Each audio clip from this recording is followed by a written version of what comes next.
ბატონო ზიად, თქვენ უკვე წლების წინ დააყენეთ ეს საკითხი და ძალიან კარგად ახსოვს ჩვენს მაყურებელს, ხო? აი თქვენეული ხედვა როგორი არის ამ სახელმწიფო ბანკის მოწყობის და ზუსტად იგივე კითხვა მინდა დაგისვათ, როდესაც სახელმწიფოს ეხება, და სახელმწიფომ უნდა შექმნას ეს ბანკი. დღეს არსებული ხელისუფლების პირობებში ან სახელმწიფო სტრუქტურის პირობებში რამდენად გესახებათ რეალურად? მადლობა მოწვევისთვის, მივესალმებით ჩვენს მაყურებელს, ჩვენთვის ძალიან სასიამოვნოა ასეთ კამპანიაში ყოფნა იმ ხალბატონებთან ერთად, რომელთან ერთადაც მაკავშირებს სხვადასხვა თემებზე აქტიურობა. ხალბატონ ირინასთან სარწმუნო უსაფრთხოების კუთხით ძალიან დიდ პატივს ვცემ ამ მებრძოლ ხალბატონ მამისას, რომელიც იბრძოდა ჩვენი მოქალაქეების აი კაბალურ პირობებში, როდესაც არჩევდნენ მათ ქონებას და გამოსახლებებს. და მადლობა და მხარდაჭერა მას აი ამ ბრძოლაში. ეხლა რაც შეეხება თქვენს კითხვას, დავიწყებ იქიდან, რომ ქართულმა ოცნებამ, ჩვენმა ხელისუფლებამ, დღევანდელმა სასათბურე პირობები შეუქმნა ბანკებს. და თუ მათი ხელისუფლებაში მოსვლის დროს 2012 წელს წლიური მოგება აი ამ მთლიანად საბანკო სექტორის იყო მხოლოდ 134 მილიონი ლარი. ეს ყოველწლიურად ისეთი მზარდი იყო ეს ტენდენცია, რომ უკვე შარშან დაფიქსირდა 2025 წელს 3.3 მილიარდი ლარი. და თუ იმას გავითვალისწინებთ, რომ ამ ბანკების აბსოლუტური უმრავლესობა არის უცხოელების ხელში, ეს თანხები გადის ქვეყნით, რაც იწვევს ჩვენი მოსახლეობის ასე ვთქვათ გაღარიბებას, აი მაღალი პროცენტები და ასევე თანხის გატანით ხდება ჩვენი სავალუტო კურსის ცვლილება და ასე შემდეგ, რაც აისახება ყველაზე და ყველაფერს. რატომ დადგა საკითხი სახელმწიფო ბანკის დაარსების შესახებ?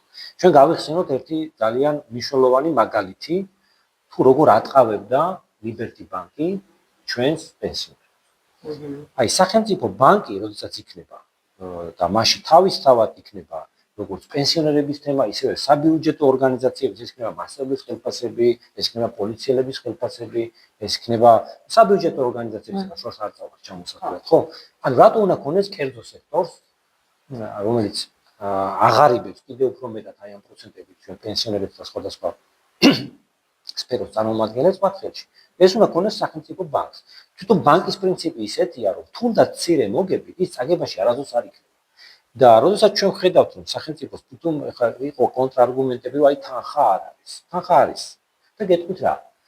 5 მილიარდამდეა ასული საპენსიო ფონდის თანხები, რომელიც ჩვენმა სახელმწიფომ ადგა და უცხოურ ობლიგაციებში, რომელიც არ ვიცით ჩვენ რა შედეგებს მოიტანს და ნიკორას აქციებში ჩადო. რატო? თუმცა შეგიძლია ეს თანხა ჩადო შექმნა სახელმწიფო ბანკი და ყველა ვარიანტში იქნება მოგებაში, თუნდაც მცირე მარჟის შემთხვევაში, ბანკის პრინციპი ასეთია, იხეირებს ის საპენსიო ფონდიც და იხეირებს ჩვენი მოსახლეობას.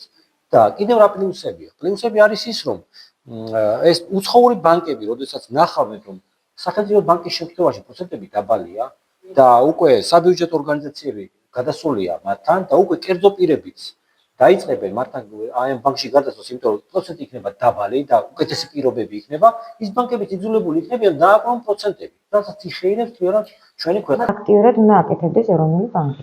ეროვნული ბანკი არაფერს არ აკეთებს და მე ეხლა ეს ინიციატივა კი გავაჟღერე და დღესაც მგონია რომ ეს უნდა მოხდეს, თუმცა მე ძალიან დიდი ეჭვმეპარება რომ ეს განახორციელოს ხელისუფლებამ.